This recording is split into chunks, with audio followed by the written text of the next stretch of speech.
আহমদ শরীফ ও শামসুন নাহার পরিবারের পক্ষ থেকে ৩৮ নম্বর ওয়ার্ডের এলাকাবাসী, বন্ধুবান্ধব, আত্মীয় স্বজন যে যেখানে আছেন সবাইকে পবিত্র ঈদুল আজহার শুভেচ্ছা।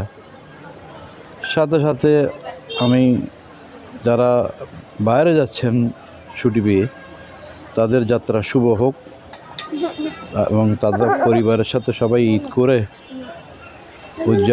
উদযাপন করে আবার যাতে সুস্থভাবে ফিরে এসে কর্মস্থলে যোগদান করতে পারে, এইটাই আমার প্রত্যাশা। আল্লাহ রাব্বুল আলামিনের দোয়া করি সবাই সুন্দরভাবে ঈদ উদযাপন করুক। আসসালামু আলাইকুম। পবিত্র ঈদুল আজহার সবাইকে শুভেচ্ছা জানাচ্ছি। বেদি সদাগরের পরিবার থেকে আমরা সবাইকে ঈদুল আজহার অনেক অনেক শুভেচ্ছা, ঈদ মুবারক, ঈদ মুবারক, ঈদ মুবারক। আসসালামু আলাইকুম।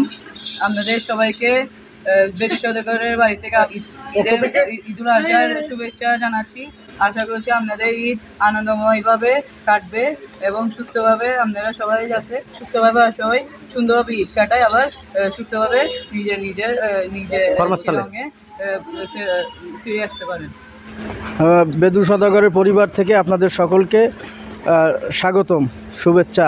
দোয়া করবেন আমাদের কুরবানি যেন আল্লাহ পাক রব্বুল আলামিন কবুল করে।